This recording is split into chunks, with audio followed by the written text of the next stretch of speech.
but oh, there goes the recording. So I think you're the only one though, Alex. And I believe that all the terms have actually expired. Okay. So we're starting over from ground zero. So today's meeting is quite what I'll call an unofficial meeting of the committee, and it's mostly just to get the things rolling again. Is there anything you'd like to address that want to call us to order, Alex, since you're the official chair? Sure, I will call this unofficial meeting to order, and with that, I will turn it over to staff. So I think normally we'd start off with an adoption of the agenda. I went ahead and created an agenda for today, but it's mostly for our personal use here, and it's again not technically official. So you want to? I'll call for the adoption if you want to second that. So moved. So perfect. So seconded. Okay. Do you want to read the legal statement or shall I? Go ahead. Okay. Members of the audience who wish to address the Citizens Oversight Committee will be called when the item is reached on the agenda or for non-agenda items during the public comments. State law prohibits the Citizens Oversight Committee from taking any action or discussing items that are not posted on the posted agenda except to A, briefly respond to statements made or questions posed by the public in attendance, ask questions for clarification, or C, provide reference to a staff member or other resources for factual information in response to an inquiry, or D, ask a staff member to report back on a matter at the next meeting and or put it on a future agenda. And that's what we have. So normally we'd review the minutes at this time, and I believe the minutes have been supplied to everybody. So yeah, it's one of those is the minutes. So we can bring those up, and if you can expand that. So these were the meetings from the last meeting. And if you see, that was back in April of 22. So we're about 2 years out from that last meeting.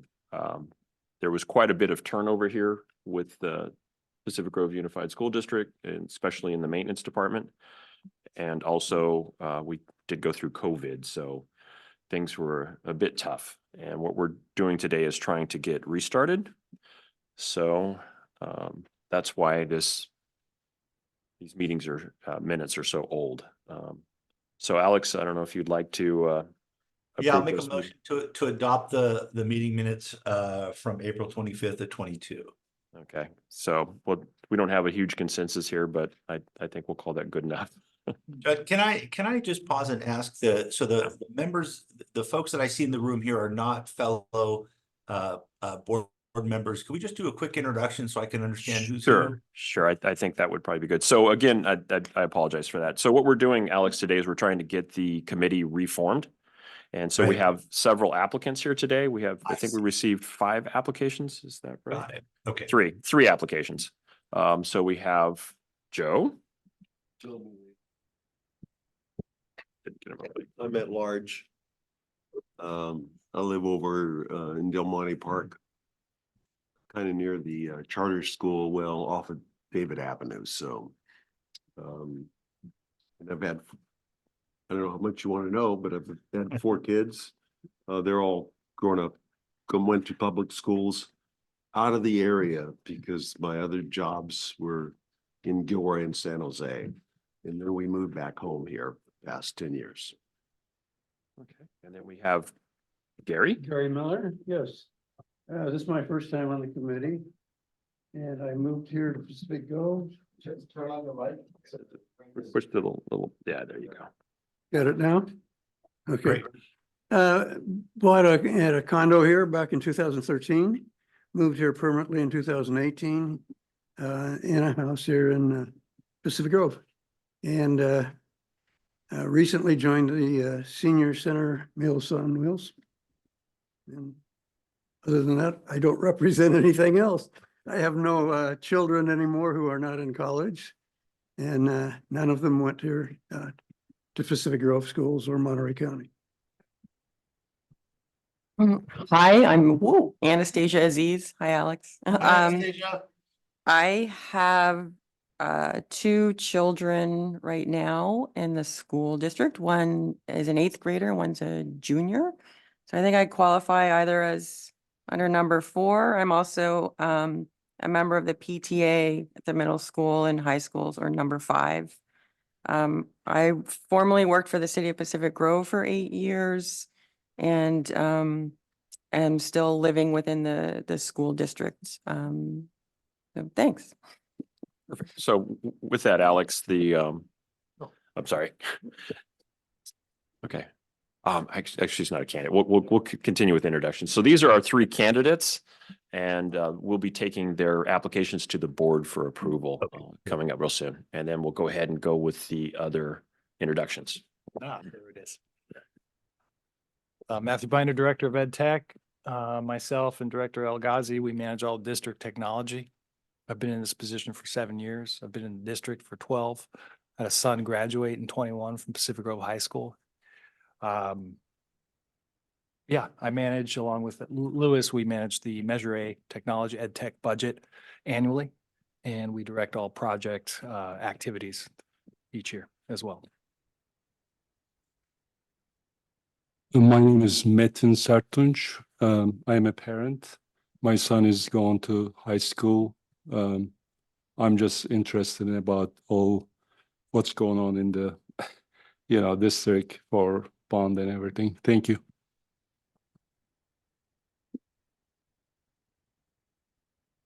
Hello, my name is Casey Ventimiglia.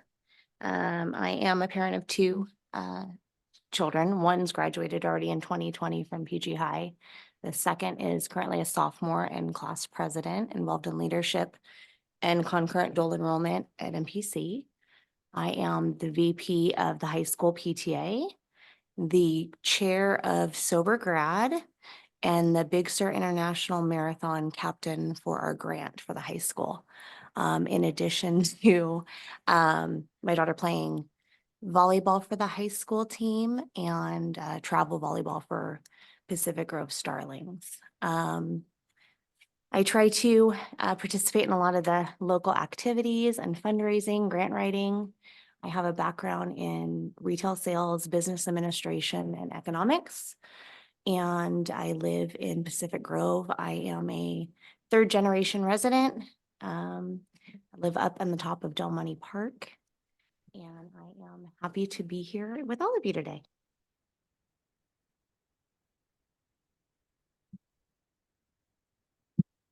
Hi, Jessica. Would you like to introduce yourself? Absolutely. Thank you. Hello, Jessica Thompson, a member of the committee here. I think I'm on my second go round. I have a 5th grader and a 2nd grader at Robert Down, and am a senior vice president at a nonprofit, the Institute for College Access and Success, that works here in California and nationally on college access issues. So I'm happy to see you guys here today. And I'll pass it over to Alex. I'm Alex Lorca. I have 2 kids in the PG school system, a 6th grader and a 2nd grader. Thanks, Alex. Joshua Jordan, Assistant Superintendent, Business and Finance here at PGUSD. Been here a couple of years. 4th generation PGUSD student. I have a 5th generation down at Robert Down right now. She's in TK. My background is facility funding and finance and architecture. Spent a huge portion of my career building out master plans, facility master plans, and programming projects throughout the Central Valley before moving back to the Monterey Peninsula, where I worked at the county office for 14 years, where I helped support 24 of our districts in our county with everything from bond measures to informal bidding CUPCA adoption to board policy and administrative regulation, updating around business procedures. So happy to be here. Glad the committee's now reformed. We will bring, as John mentioned, the applicants to the board for approval. And then, I don't know if you mentioned this earlier, but we'll circle back and have an additional meeting thereafter to formally approve project expenditures for the past fiscal year. Thanks everyone for being here today. Hello, I'm Michelle Padula. I'm John Anderson's assistant. You guys have all received emails from me. And that's it. Thank you all for being here. Okay, so now would be a time normal for public comment. So we'll go ahead and take public comments on first beginning with measure A, if there is any.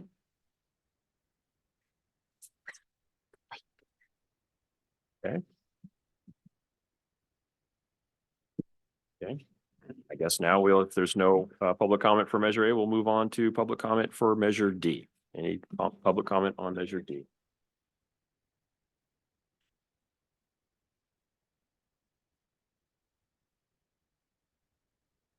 Okay, evidently no public comment on measure D. Okay, Lewis, if you'll bring up the letter from E. Bailey, the financials.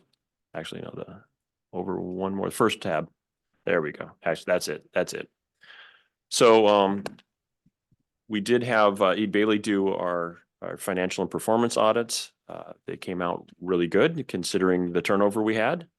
I think you could, if these are available for you to review on your own, I think we could probably scroll straight down to page 14. And we talk about findings. You mind if I jump in real quick, John? Yeah, go ahead. Okay, so the best finding a district can have is an unmodified opinion from our auditors. Our auditors go through all project financials, delivery methods, award processes, everything that coincides with the Prop 28 bond. They do this for the district financials as well. And this is for the 22-23 year. So we were issued an unmodified opinion, which is the best opinion you can have. And prior years, the district did have a number of different findings. Some were material findings associated with the bond, measure D and measure A, but 22-23 had 0 findings. So go a little bit further down on the page. Where's it at? Are you on 14? Oh, you're on 12. 14, towards the bottom. Yeah, so this was the prior year, 2022. And so there was one finding, if you'll scroll down just a little bit further, and we basically had a case where we couldn't prove that we did our bidding correctly. That was the only finding we had in the prior years. And I think it was mostly a case of we just couldn't find the materials because someone didn't do some good record keeping. And yeah, so, during the 21-22 year, there was no director of maintenance, operation, transportation, and facilities. Those of you in the district are probably aware of that. The district hired a consultant to come in and act as an interim. So these findings occurred during that 1 year period where the district had an interim. That was the period between Matt Kelly's resignation and Director Anderson's hiring. So one small item, and $518,000, $5,818 and $802 couldn't be substantiated for proper bidding. Actually, just a really small problem there, which we overcame. And from that day forward, we've been taking everything out to bid or using CUPCA per the requirements with no new findings. So I think it's important to note that we've crossed that bridge and we are doing very well now. If you scroll down to page 19, that would be the other side of it all.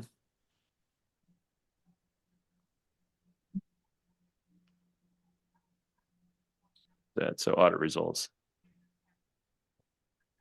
So that we have, if you see there in that last with the audit results, that we have been, as Josh had mentioned, we're just doing stellar right now, and we're just going to keep on with that path, and we're going to do everything in our power to keep moving forward with A and B with no findings in the future to the best of our ability. So overall, great report. We're very pleased with it. And so that's all I really have on that item, unless there's any questions. None, no questions from me. So item number 10 on the agenda would be the annual report. And this is kind of for reference only. We have the 22 report. I don't know. Did I put that up? I don't know if I put that on there, but the 22-year report was the last time we actually had a report out. And so once the committee is established, that will be one of the responsibilities of the committee to do one of those reports. If you want to bring up the mailer, get to the tabs up there. So let me jump in and talk about communications really quick. One of the components of Measure D, Measure A was the communications plan that the district adopted. It's on our website. I don't know if John planned to cover that today, but what he is going to show you is the community annual mailer that went out. This is something that the district, upon John and my hiring in 21-22, we plan to implement annually. It highlights all the projects. It goes to our voter base. So that's very important for those that don't have students in school and are not seeing, you know, the benefits of Measure D and Measure A.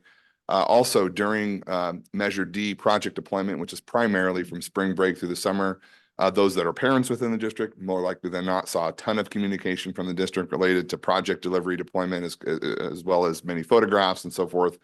That is our plan moving forward. So that does coincide specifically with the communications plan that the board adopted for Measure A and Measure D, an annual and then progress updates. All progress updates are also posted on the webpage under our Measure D, depending on which series. So we have Series A, Series B now, and then Series C and D moving forward. All projects associated with each series deployment are on our website and delineated as such. Perfect. So this was the mailer that went out. Probably this is what you saw that sparked your interest in being on the committee. And so these are going to start going out annually as well. And so they're really a great time for us to show the public at large exactly what we've been doing for those that maybe don't drive by or come on our campuses. So they could see that the bond measure is being spent appropriately and we're doing what we were asked to do with the money. Okay. Any questions on that? Nope. Number 11 already. We're cruising along at a good pace here. So there was a request from the board, and we have also already started putting together a 5-year deferred maintenance plan on how we're going to be spending the Measure D money. It's not like we just make it up every year. We actually have a plan, and we're moving forward with purpose. So that 5-year plan was presented at our last board meeting. And we'll make that, I'll be posting that onto our website as well. Oh, it's already up. It's already up. Perfect. So that'll be posted. You can see that on our website as well. Thank you, Josh. If you go to our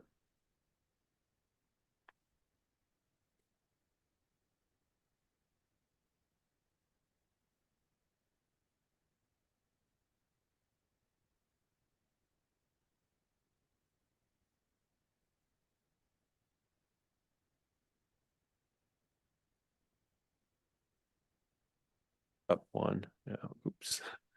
Up one. There you go. So that was measured. One. Yeah, there's 2 items up there. So every year the staff brings forward a prioritization and reprioritization list to the board for approval. So in the fall, they bring a prioritization list for the expenditures associated with Measure D.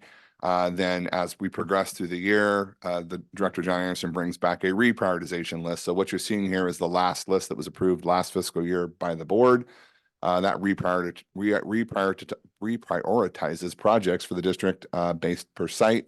And if you go back out of that really quick, Lewis, go down to the tracking list, and John can talk a bit about this, which is how the expenditures line up associated with project. Ooh. Oh, we got to fix the link. All right. No.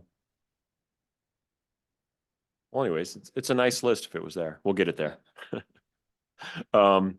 So to discuss that, we're already going out to bid for some of the projects. We're actually holding bid walks today for the continuing process at the high school, where we'll be doing building E and the library and the connecting building to the library, which is building G.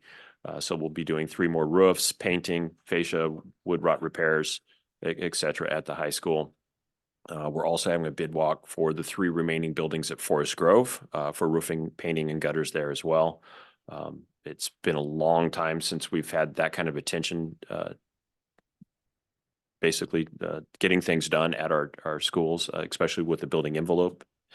And that's going to be a huge plus again to have those building envelopes saved, because if we get them painted and roofed and then they're not leaking or we have water intrusion and moisture intrusion and such, we could extend the life of those buildings, and we owe it to our students to have nice, warm, and dry environments to learn in.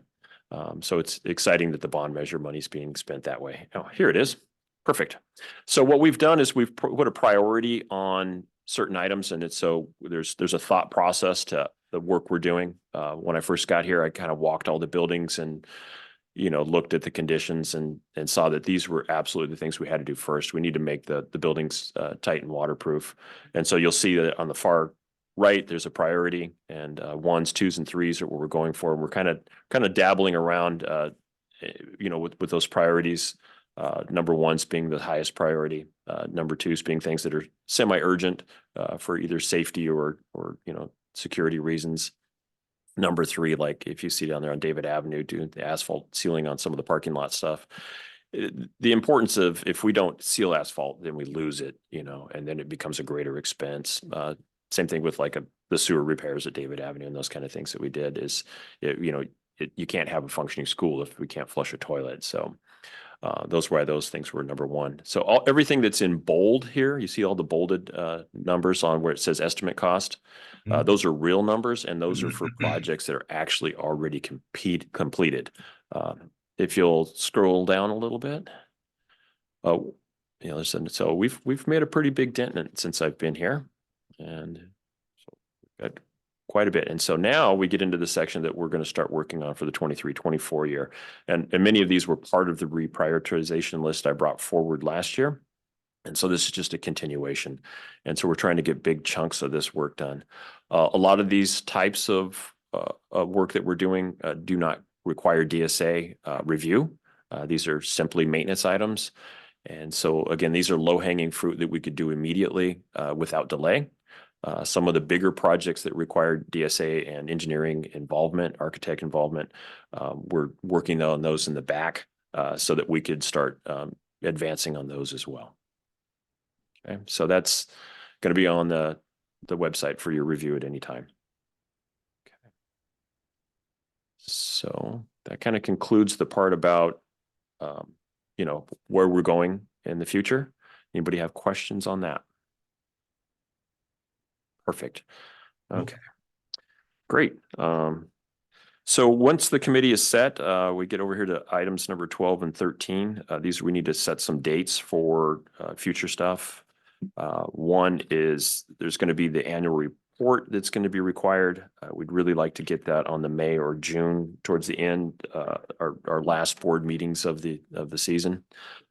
In order to do that, we'll have to have a committee set and actually have an actual real, not an official meeting, since this was an unofficial meeting of the elected board committee. So at this point, we're going to suggest another meeting sometime in April so that we can meet that late May or early June timeframe to get the report out. And that about covers all I really wanted to talk about. I think I will send it back to Alex or Jessica. With respect to the follow-up meeting, is that something that you'll reach out to us to schedule, or do we want to look at calendars now? What's your pleasure? I think what we probably want to do is get the committee set. And once we have as many members as possible, I think at that point we'd reach out to the committee that is actually, elected and then reach out and suggest some dates. Josh has something. Yeah, Alex, what I'd like to do is we have one regularly scheduled board meeting with the trustees on April 4th. That's next Thursday. If internally staff can review the applications, determine all slots are filled, I can bring that as a walk-on item at the April 4th board meeting. If not, we have a special board meeting on April 18th. Of course, I'd like to bring it forward on the 4th so that we can then work with you all on scheduling a meeting thereafter prior to April 18th, because really what we need is just the approval of project expenditures for 22-23, because that's all really the CBOC has oversight for. And then once that approval of those project expenditures is completed at a formal meeting of the CBOC, then Alex, as you're aware, we do a letter that goes to the board and we'll bring that forward in May. So really, we just need to have a formalized meeting to approve project expenditures. And I'm hoping it's between April 4th and the 18th. If not, as I mentioned, I'll bring it to the special board meeting on the 18th to approve the committee. And then we'll look at a date between the 18th and May 1st. Great, thank you. Alex and Jessica, since your terms have expired, I'll be sending you a new packet if you're still interested in being on the committee. I'll send that to you in a little bit. If you can get it back to me as soon as possible, that way your names can go to the board meeting which is The next rest of them, week. sure. Next- Yeah, be happy to. Yeah, April 4th. Yeah. So I'll send it to you in a little bit. Okay. Thank you. If there's nothing else, this kind of concludes the meeting. We do see that we had somebody kind of come on here, Nadine Rowland. Hi, Nadine.